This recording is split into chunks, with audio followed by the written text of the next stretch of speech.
I'm here this afternoon in Kerrville, Texas, with a gentleman that actually puts more miles on his vehicle than mine. He is a trucker, Ernest Lee, and it is my pleasure to meet you. I have heard a little bit about you, but I would like you to introduce yourself to my audience, if you would, please. Miss Cat, it's my pleasure.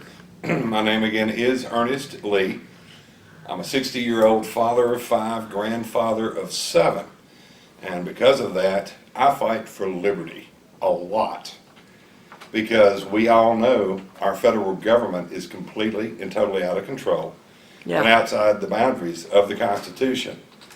There's only one force powerful enough to be able to change that, and there's something that we've forgotten, and that is the power of the people is greater than the people in power. We need to keep that in mind. Yes, ma'am.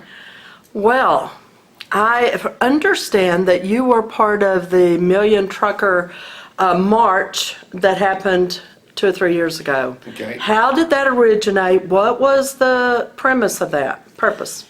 Well, it was the Truckers' Ride for the Constitution.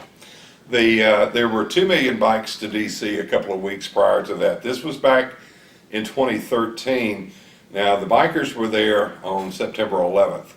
They were there in protest of what had been proclaimed to be a million Muslim march on D.C. on September the 11th. Just wonder how they picked that date in particular. Yes. But the bikers showed up. There were hundreds of thousands of them. They didn't quite hit the 2 million mark, but I don't mean to disparage any biker that was there, because that was quite a history-making event that you didn't hear very much about on the mainstream media. Wonder why that is as well. But a few weeks later, the truckers decided that we were going to D.C. in force as a show of force, basically protesting several things, but the main focus was on how the Obama administration had chosen to enforce or inflict pain on the public, specifically the veterans. They had put up barricades around the World War II memorial due to lack of funding. Just prior to that, and just prior to the event, I was in Laredo, Texas, making a delivery at a warehouse that half of it's in the United States, the other half is in Mexico. And you unload trucks from one side and load them into trucks waiting on the other side. Wow. So right across a 2-lane road from me was the ICE detention facility, as well as the Border Patrol headquarters and detention center. And while I was there, all of a sudden these hundreds, and then it became evident there were thousands of people, they opened all the gates, they opened all the cells, and they turned all these people loose. And I got out of my truck and walked across the street and asked a Border Patrol agent standing at the open gate that people were pouring through, I was like, man, what is going on? And he said, this comes all the way from the White House. We're to release these people. And I said, are they illegals? He said, every one of them. And this was on the American side that they were doing it? On the American side, yeah. They were just releasing these people out on the streets of Laredo.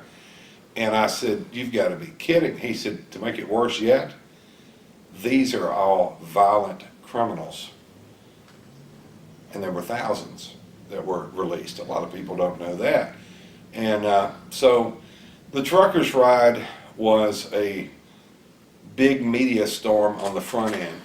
Right. And the numbers that we had available, because of rumors that were circulated, propaganda, claiming that National Guards from 2 or 3 different states were being activated to keep the truckers out, and that there were going to be dozens of DOT officers, if not hundreds, brought in from neighboring states, surrounding states, to inspect all the trucks and to keep them off the road. And there were a lot of just negative propaganda about it. So when we started out on Friday, we didn't have but about 60 trucks. That's all that showed. Now, to give you an idea, put it in perspective, truckers represent roughly 1% of this nation, but we provide 100% of everything you have, everything you use, everything travels by truck. So 1% of us, about 3 million of us, Wow. are out there on the road. Out of that, of course, there are a lot of company drivers and things like this, but there were only about 60 there when we first started on Friday. That number swelled into the hundreds by Sunday because a lot of drivers couldn't make it on Friday. They had loads they had to deliver and things Right. they had to do. And all of these were working drivers. Now, 70% of them were veterans that were there. Interesting. And so Friday, we had what was the equivalent, I would say, of a tropical storm come into DC. It was terrible. Couldn't really tell whether or not the truckers had made any difference in traffic patterns. Saturday was a different day. Our numbers swelled. We were joined by several hundred four-wheel vehicles. But my proudest day was Sunday, 10/13/13. Now, I don't know how much time you have or how much you we're need to good. edit this, but on Sunday, 10/13/13 was one of my prouder days because the veterans were holding a rally at the World War II Memorial, and they had contacted us to ask could we provide some assistance. See, there was a problem. There were 1,000 riot police that were going to be staged in Virginia that were there to break up the veterans if they caused any problems. But they had planned to have this rally, which, by the way, their permit was denied as well. So it's really funny, they'd issued a permit for the Muslims to march, but wouldn't issue a permit for the bikers. Yeah. So, 300,000 plus bikers said, these are public roads, we're riding up there anyway. So they came. And then the truckers came. And we were asked, they visited, Virginia State Police officials, visited us Saturday night to ask us what our intentions were for Sunday. And we told them that most of the guys here were veterans, and we had some buses coming to take these drivers up to be with their veteran brothers. And the rest of us, we were going to take the day off. We had to go back to work. That wasn't really what we had intended. So at literally the crack of dawn, we left from where we were staged in Virginia and went single file. We didn't try and interrupt any traffic. We went at normal highway speeds, single file, and we started looping the Beltway around DC. And at a predetermined time, we split into 3 groups. None of this activity had we displayed Friday or Saturday. And so we broke into 3 groups. We sent 13 bobtail trucks, in other words, trucks without their trailers, directly down to the World War II Memorial. We broke up with the other 2 groups of trucks, full trailers and everything. And we proceeded to block every access from Virginia into Washington, D.C. Most of you never heard about this, but there is video out there on YouTube that still exists. And we backed up traffic, I don't know, 20, 30 miles, something. Completely kept the riot police from being able to come and break up what the veterans had planned. Because what the veterans did was they tore the barricades down. I remember into footage of sections. that. I remember Yes. that. They tore the barricades down into sections, carried them down Pennsylvania Avenue and stacked them in front of the White House. Now, how many of you think that today the government would have allowed that to happen with no repercussions?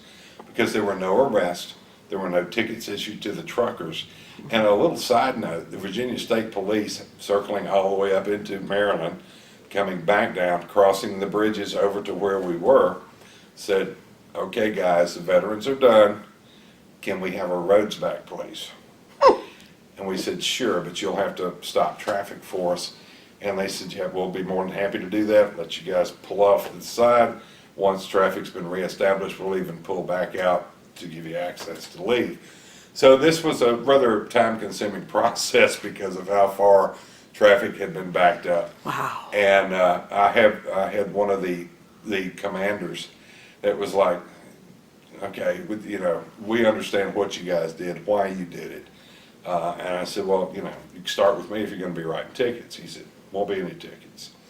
And he said, but I will tell you this. He said, the switchboard has been lit up by people who thought they were somebody that were stuck in traffic because of you guys. He said, but we had to circle all the way up through Maryland to be able to come through to get to you. I said, imagine that. There were also armed helicopter gunships that appeared on each side of the bridges at all the locations that we had cut off. And they seemed to be pointed right at the truck drivers. And gee, I thought that wasn't even legal to be able to utilize military like that against citizenry in the country. Now, they didn't take any action, but their presence was just a bit intimidating. But the sidebar of this story, though, Kat, is that when the Virginia State Troopers, once they were going to block traffic for us to be able to get back on the road, they pulled out in a line, they all got out of their cars, and as we pulled off, they snapped to attention. Oh, wow. Yeah. Sweet. Yep. Yeah. Pretty special. Yeah. So, yeah, other things, prior to that, the summer of 2013, I parked my truck in Bartlett, Tennessee, which is the outskirts of Memphis, and I walked from Memphis, Tennessee to Washington, D.C. from July the 4th to Labor Day. It was one of the best kept secrets in the country. It was called the 1,000-Mile March for Liberty. And a good friend of mine, David Webb, that is on Fox News and also on Sirius XM Patriot Channel 125, sort of put me on the map and helped me grow a following. Again, it was kind of a regional thing. The reason why I did it, like I said, I've got a dozen reasons. 5 kids, 7 grandkids. I wanted to see, was I crazy, or was I the only one that realized what a bad direction we were headed in as a country? Yeah. And I discovered that I wasn't alone. There were literally hundreds of thousands of people that I met that actually are a lot more awake than anybody gave them credit for being. Research now with the Liberty Restoration Committee and the plan of the plan that we've put together and published. When we were out recruiting for this effort, we've updated those numbers. There are tens of millions of people in this country disgusted, Yes. disheartened, as well as awake to what's going on. But the problem is, they don't know what to do. What does one person do against the Leviathan that the federal government has become? What can one person do?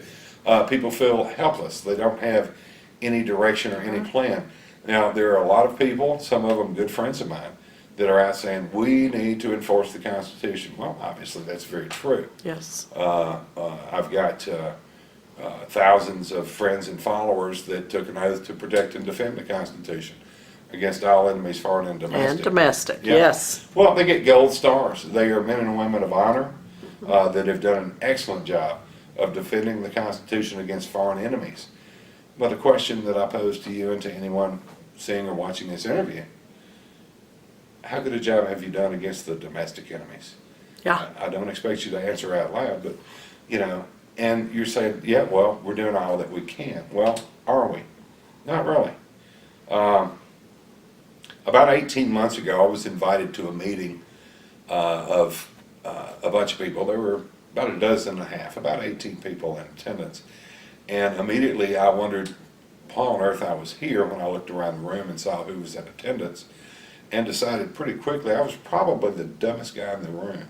Uh-oh. So I couldn't really understand, but someone I admire greatly stood up and gave the essence of what has become this particular plan and process of the Liberty Restoration Committee. Now, it took over a year. I got very excited, and my only comments I made during this meeting, I was just a little bit intimidated by some of the intellect in the room. And I asked to be recognized after this, and I asked a question around the room. I said, why am I the only one that's this excited about what I just heard? Because I just heard the truth. I might be the dumbest guy in the room, but I know the truth when I hear it. Yes. This is the elements of a plan. And they said, well, this is how they answered me. We don't disagree with anything. Nobody had disagreed with the speaker while they were standing and presenting their idea. Nobody disagreed, but I was the only one that was really getting excited about it. And I said, why is that? And they said, well, we support everything. We just don't know how to pull it off. We don't have a plan to be able to pull it off. Well, there were several more conversations, and approximately 6 months ago, the Liberty Restoration Committee was formed, and I was asked to be the co-chairman. So, wait a minute, I was the dumbest guy in the room. And nobody ever asked me the question, if you're the co-chairman, who's the other chairman? Well, there's actually 17 of them. So I guess we're all co-chairman, okay? But I'm the one that volunteered to try and organize. I finally figured out why they had me there. They wanted me to be able to reach out to individuals, working people, etc., because this has got to be the purest of pure grassroots movements. Yes. Nobody wants your money. The LRC, if anybody contacts you and says, we're with the Liberty Restoration Committee, we're doing a fundraising drive, you can hang your phone up. We don't want your money. We want your commitment. And we've got a plan for actually restoring our constitutional republic to its original intent. It is a bold move, but what the committee did was created 3 tools in order to be able to accomplish this task. And they're the right tools, and now is the right time to use them if it's not too late to use them. But as I started out earlier, you've got to remember, the power of the people is greater than the people in power. You just have to be able to wake up and realize that. But there are tens of millions of people more awake than they're being given credit for. In a short period of time, I started out literally one-on-one recruiting. And there were, I had trained a few people to assist in this task. And the number of recruiters kept growing. And we got to where we were holding conference calls every day because people were like, yes, we believe in this plan. We believe this is the last peaceful solution possible to be able to get our republic back and restore the sovereignty of the states and protect the rights and liberty of people. You see, governments, protecting our life, liberty, and property is the only reason for government to exist. Mm-hmm. And when the founders originally established a limited centralized federal government, they only had a very few things to do. They were to secure our borders. How well have they done with that? They were to provide for the common defense, which means they could operate a military. They were to ensure free flow of commerce between the states. But the main reason the federal government was formed, their focus and their attention, was supposed to be outward to international affairs, not inward, regulating the states and the people. They were supposed to represent the states in the matters of war, peace, treaties, trade agreements, and negotiations of all those. That's really all the federal government was ever supposed to do. That's the original intent that we need to come back to. So, that being said, I want you to picture a big button. Big button. Okay. It's red, white, and blue. It's Okay. got the word liberty printed right across it. Let's say when you push that button, you could remove all federal elected and appointed officials. You could nullify all previous federal laws. You could nullify all Supreme Court decisions. You could render most treaties null and void, as well as most trade agreements. You would basically be starting back at day one with a government, with a limited government. Now, I'm sure a lot of people want to know where that big liberty button is. Where is that button? Right, Yeah. right. And if you could push it, would you? Well, you actually can. That button's within your reach, it's within everybody's reach. And you can push that button and cause all those things I just mentioned to happen. But you want to make sure this time when you establish the federal government, you want to make sure that you have term limits on House and Senate members. You want to make sure that they can serve no more than 8 years in either house. You want to make sure that the Supreme Court justices and all justices, all federal judges are elected, not appointed. And you want them on 6-year terms, maximum of 12 years service. And every 2 years, you want to be able to change out a third of the Supreme Court.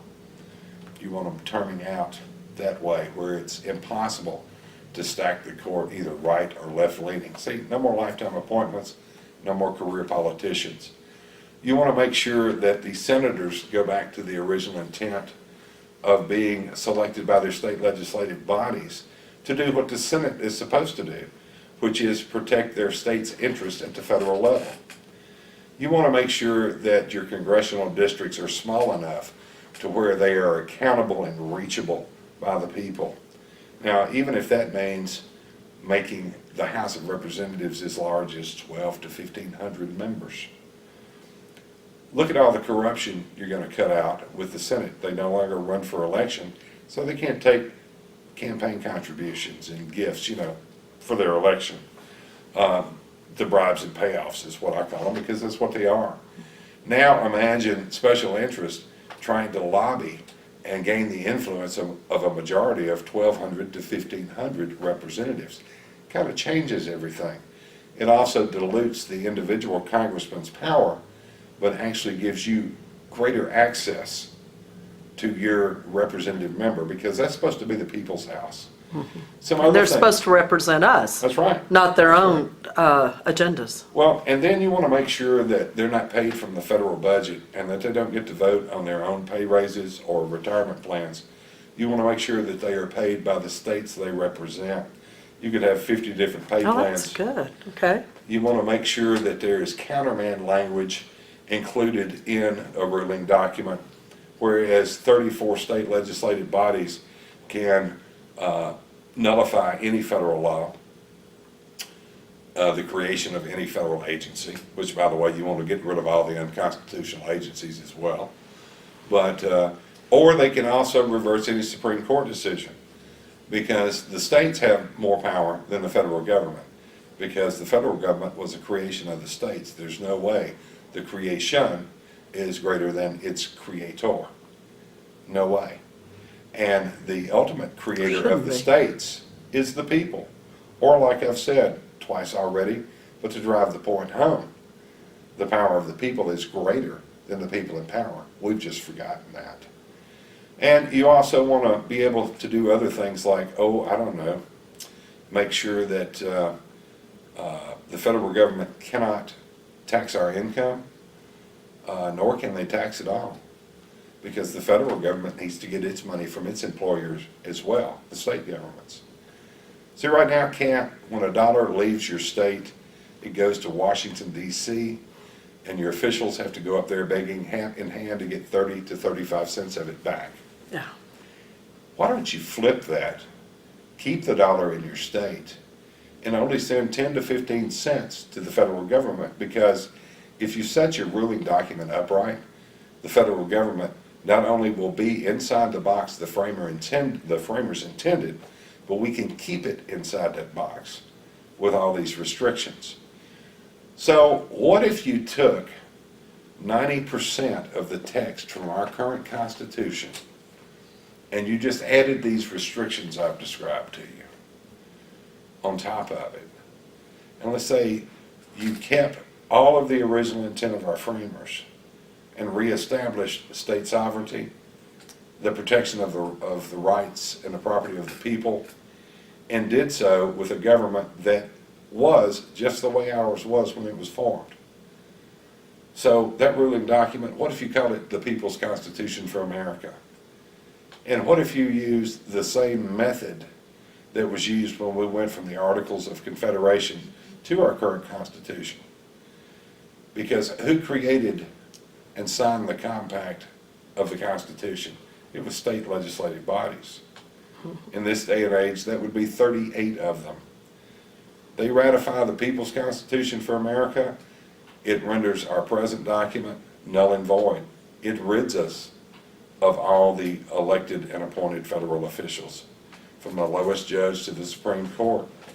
It rids us of all these unconstitutional federal agencies, all their regulations. It takes away all the precedents set and mistakes made over the last 100+ years in this nation, and restores us to where we are. And what if I told you, you're saying, well, we don't know what we're getting. What if I told you all these documents are located where you can see them today at thelibertypledge.com? And what if I told you 90% of the text is black text which comes straight from our current document. The language that's been added or changed is in bright blue text. It jumps off the page at you. And I challenge anybody that knee-jerks and says, "Oh, we can't do anything with the Constitution." Well, I got bad news for you. Our Constitution is ignored. It is shredded. It has been abused by the domestic enemies we elected to represent us. And when you move past the Bill of Rights, the Constitution's already been changed 17 times, mostly to aid those in power, not to aid the people. So it's time we remember several things. To rebuild an engine, you've got to tear it all the way down to its block or its core. If you're going to remodel a house and replace the plumbing and wiring, you've got to gut it. We didn't want to have to gut our ruling document. We retained 90+% of it. But the Liberty Restoration Committee has given you a tool to take to your state legislative bodies to restore our constitutional republic to its original intent. It's up to you to decide whether or not you want to do that. Because we've allowed the federal government to regulate every aspect of our lives, and they shouldn't. We've allowed them to get completely out of control. They are so fiscally irresponsible. They've run up unfunded liabilities for us in excess of $150 trillion. I want you to realize that's more money than exists on this earth in every form of currency. We've got a debt, direct debt of $19 trillion. That's equal to $350,000 for every citizen in this country from ages birth to death. The power of the people is greater than the people in power. You just have to believe that. Wow. What an interesting concept. The website's had over 3.5 million hits since it was introduced just 30 days ago. Just 30 days ago. As we went out recruiting people, our number of recruiters grew. The last recruiting call I had before the information went public, I had over 800 people on the line learning how to share this information with people. And all we were asking them to commit to was to going and looking at all of these documents that we described to them about the way I described them to you here. I didn't even mention the Declaration of Intent. That's a pretty cool document too. That's one of the 3 tools. But they're all available at thelibertypledge.com. The tools are the Declaration of Intent. LibertyPledge.com. The Liberty Pledge. Okay, thank you. TheLibertyPledge.com. We'll put it at the bottom of the screen. Right. But in the process, we went from, our goal was to try and get 100,000 people in 8 weeks. We blew past that number at about 21 days. Who are these people? Are they predominantly truckers? Who are they? The people that actually put the pen to the paper are, I call them the constitutional gurus. Now, as far as I know, in the inner circle, I'm the only truck driver. There's a lot of information. There's also something on thelibertypledge.com was a pamphlet I wrote called Common Sense to the Liberty Pledge. The Liberty Pledge itself is something that exists as well. But the Declaration of Intent, the People's Constitution for America, and the plan, as we call it, are the 3 tools that we're talking about. And, you know, the people need to put pressure on their state legislative members. So that's the next step for them to do, is to take it to their representatives and senators and The first thing they need to do is, number one, look at and study the documents. Don't take anything I've told you at face value. This is too important for you to do. What surprises me, Kat, is that a lot of people, you have to take them down the path to opening their mind to accept the concept, because people will knee-jerk when you say, if I just sat down with you, Kat, and I said, well, Kat, the LRC wants to get rid of our Constitution and write a new one. What's your knee-jerk reaction? Are you crazy? Exactly. Are you Exactly. crazy? Get out of here. You know? Or I took an oath to protect and defend the Constitution. Well, that ratification of this document or working to support this document is the ultimate defense of the Constitution against any domestic enemies.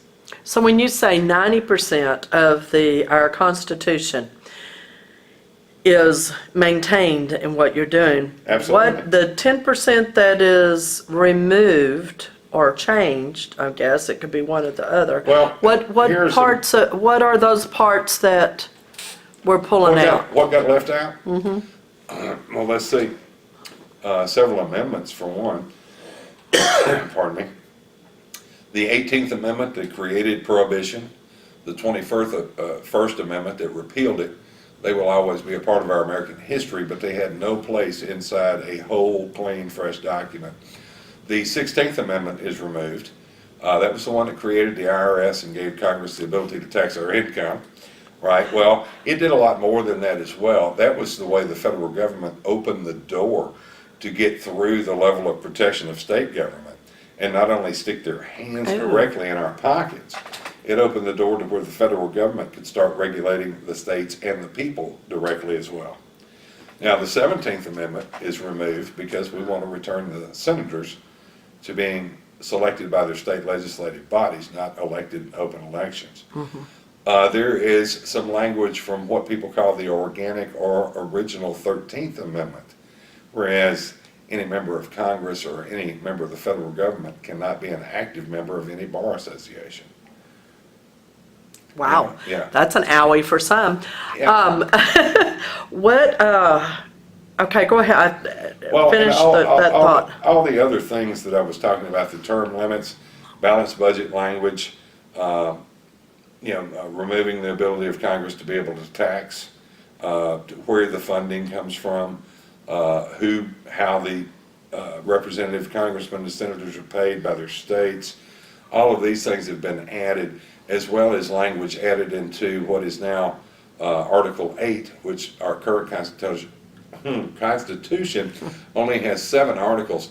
But what we did, or the Liberty Restoration Committee, my fingerprints really aren't on the documents that much, but the Liberty Restoration Committee, knowing that you put the most important things in any contract, which is what the Constitution is, it's actually, they call it a compact because between government entities.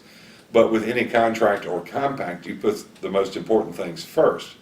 If you look at the People's Constitution, you'll notice that Article 1, Sections 1 through 12, you'll recognize that as say, oh, wait, that's the Bill of Rights. That's our first 10 amendments.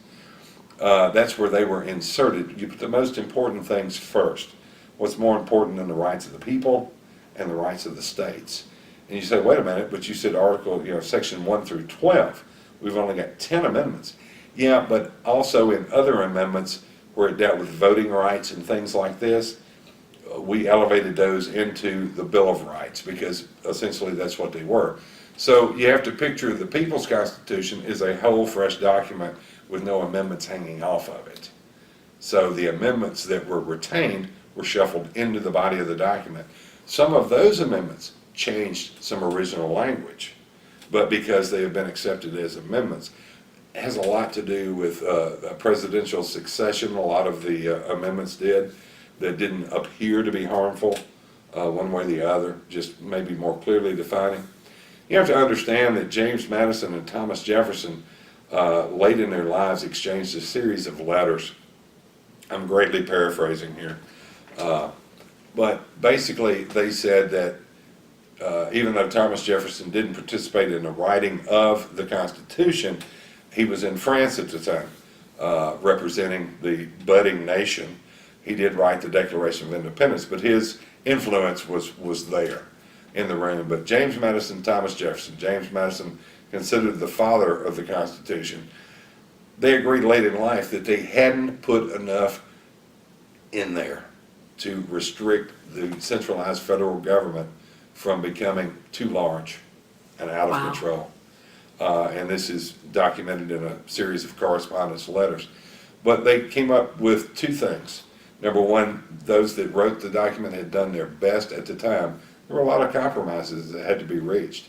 And number two, they could count on the people to keep the centralized federal government from becoming too big, too large, too intrusive.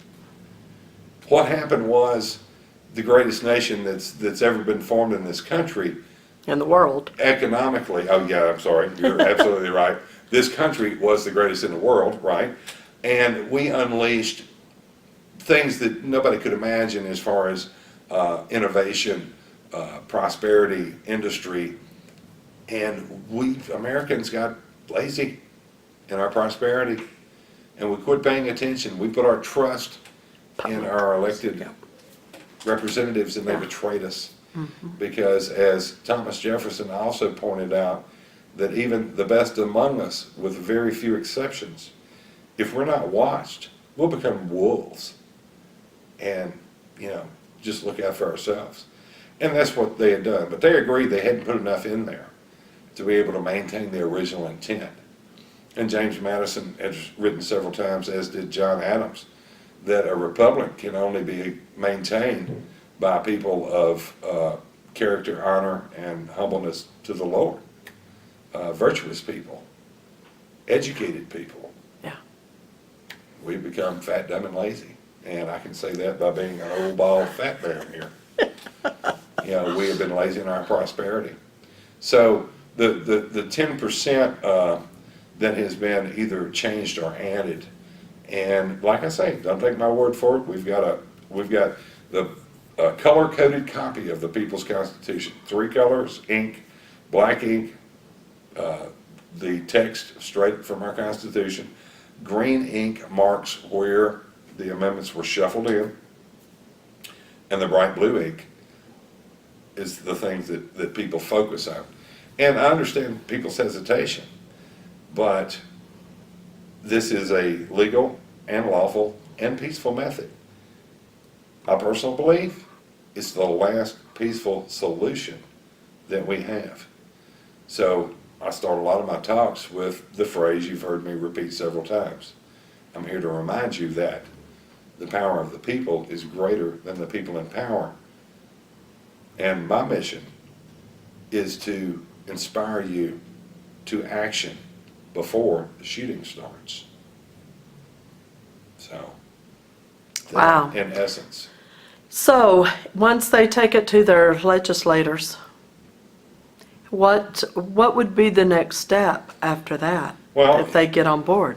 You're going to have to hound these legislators. And the problem with the people, Thomas Jefferson said it in the Declaration of Independence, people have a tendency to suffer while the evils are sufferable, instead of standing up and doing what is necessary to change things. I've talked directly with state legislative members from different states all across the country.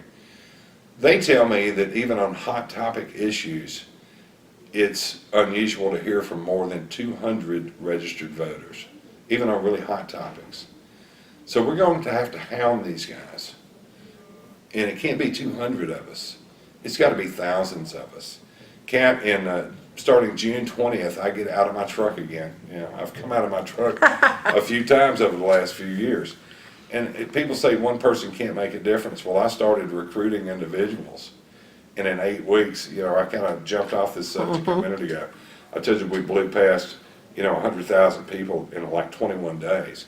What I didn't tell you was at the end of the 8 weeks, and we actually had almost 11 weeks to do this, as the number of recruiters grew, this thing started expanding. We had a 97% recruitment rate for people at least willing to say, yes, I will go check out the documents, and if it's everything you tell me it is, I'm on board, please. Where do I sign up? What do I have to do? Let me push that big Liberty button that you and I talked about. So, but what happened was at the end of 11 weeks, we had over 1.5 million people, and nobody was talking about it out in public. Nobody. That's why we've had 3.5 million hits on the website just in a month. But still, that's only representative of about 1% of the population. Yeah. So starting June 20th, I'm coming out of the truck, and I'm going to hold 125 town hall style meetings just in the 105 counties in the state of Kansas. Kansas is a great example. Number one, they're right in the middle of the country. Is Right- that your home state? No, no. Okay. Kansas is not. They actually approached the committee with, we want to do more here in Kansas. There were literally about 36 people that expanded to become several hundred. Now it's worked up to several thousand. They've got me scheduled 3-4 presentations a day. I bet you can do it too. We'll see. We'll see. But they've got me established to do that, and they're handling all the logistics for this. Setting up the meeting places, doing the advance work, coordinating with the newspapers, the local radio stations. They're doing all this. And they want to be the first state to ratify this document. Now, here's something very interesting. Something I failed to mention, not that I'm tooting my own horn. People say, well, this is like a Convention of States. Well, no, it's not.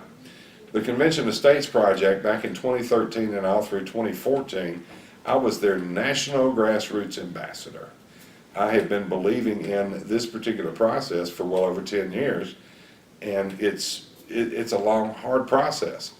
I will not disparage that particular organization in any way, or the intent of any Article 5 group that wants to try and get amendments to the Constitution. But I will tell you this, just about the time the Convention of States project was formed by some very serious people, Dr. Michael Ferris and Mark Meckler, previously of Tea Party fame. He helped establish the Tea Party originally. They got together on this, and when they did, Congress went to the Supreme Court, not in an official case, but to seek their advice. So, we're mentioned in Article 5 of the Constitution here, so what would you guys think if we said, well, we need to design all the particulars for this? And the Supreme Court says, yeah, that'd be a good idea, go ahead and do that. So Congress now has laid out guidelines for what it takes to call a Article 5 Convention of States, which, by the way, was never the original intent of that article of the Constitution. That was set up and designed to be a way to bypass Washington, D.C. and have the states act on their own to be able to come up with and have a constitutional amendment, which, by the way, to jump all over the place, in the People's Constitution, any state legislative body can propose an amendment to the Constitution. They just have to get 37 other states to say, yes, we agree with you.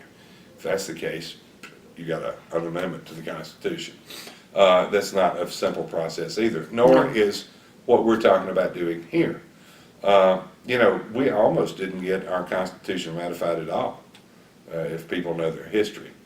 I mean, it came right down to it, and they actually, instead of having 100% ratification necessary, they lowered it down to 9. They had 8, but they couldn't come up with the 9th one. They just couldn't do it, and finally they did.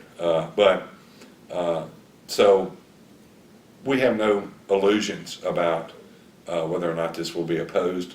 Right, are you kidding me? The people in power have spent decades building their playhouse up there, and we're going to tell them, clear out your desk and go home?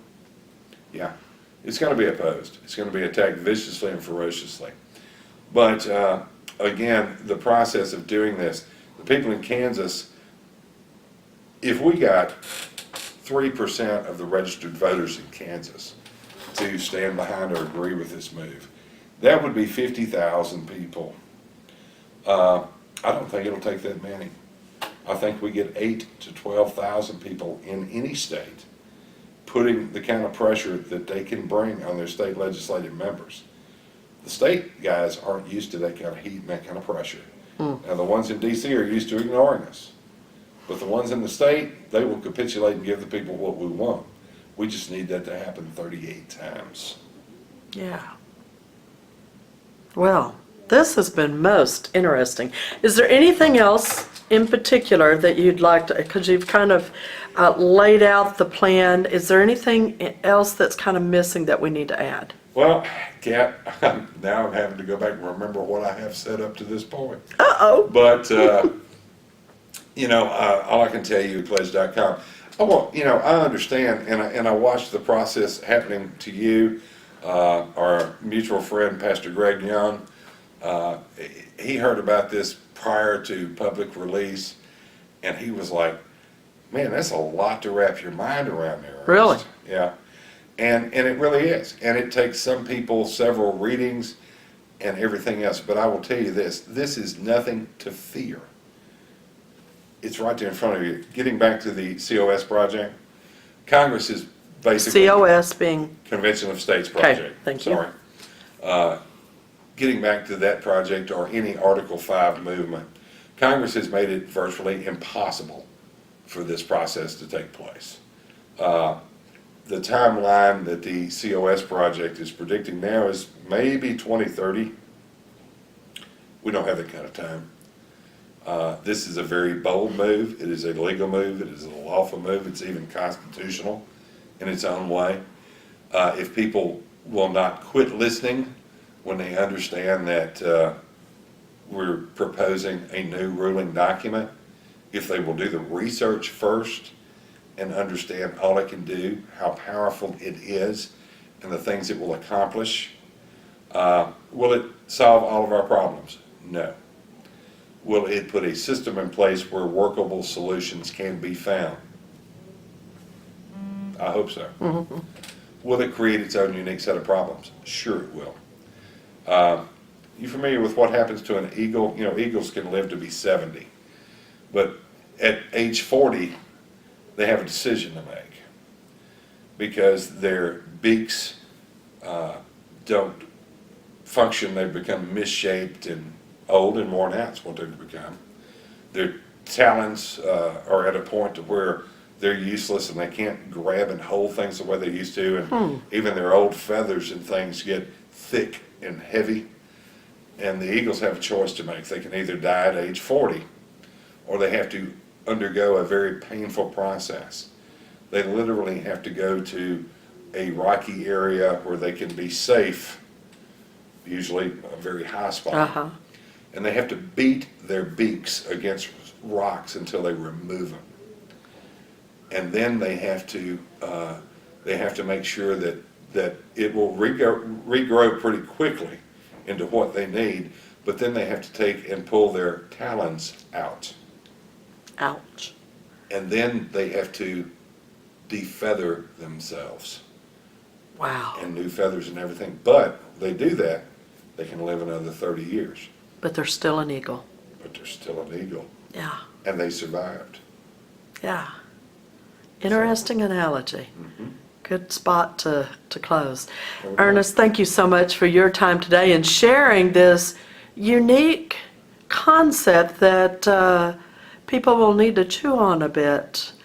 And we will put what was it? TheLibertyPledge.com. We will have that at the bottom of the screen so that they can see it and go there and check it out. Kat, this is a movement that, like I say, we had about a 90% recruitment rate. Of course, we were also slightly vetting the people we talked to because this isn't the kind of thing that you don't want it torn down before it has a good start. Right. I don't know that a lot of people will even take it very seriously until we have a state or two ratify this. We're in good shape in several states. There are some strong individual organizations, but this is a choice. It's your own personal choice. Nobody can make you do anything. How hypocritical would we be calling ourselves the Liberty Restoration Committee if we didn't give you your liberty and your freedom of choice to either take it or leave it or choose whatever level you want to participate in or not at all? We would be hypocritical. But these are the right tools, and if it's not too late, it's definitely the right time to use them. So. Well, we must act. That's the bottom line because our Constitution has been greatly damaged. If you look at all the other options, Kat, I understand states can take and nullify these federal acts, refuse. We can educate our constitutional sheriffs to protect our people better. I'm not disagreeing with any of that. And all of those things are good. What have we got time to do? Yeah. And what will be effective enough to institute real change? Yeah. Some people will say it's absolutely, this is a radical idea. Okay, keep doing things the way we're doing. Do you think that, if you think voting is doing your sovereign duty, you and I need to have a long conversation. That doesn't even scratch the surface. Nope. And I also think that people maybe haven't even suffered enough. But I guarantee you, they're coming for all of our rights and freedoms. They're already abusing our freedom of speech. Yes. We've got political prisoners now in this country. We have had the government committing all sorts of unlawful acts against the citizens, all the way up to and including murder, in my opinion. And our judicial system has become a complete and total joke. We've got to take a lot of serious action. Yes. This isn't messing around. This is the whole ball of wax right here. Well, I agree. We've got to do something. I look forward to pulling up that website and taking a look at it and grasping what all it really entails that you're talking about. But thank you so much for your time today, laying that out and giving our viewers a chance to check it out for themselves. Cool. That's all we ask. You've got to know. You can't defend your rights or exercise your rights if you don't know what your rights are. Amen to that. I appreciate it. Thanks you. so much.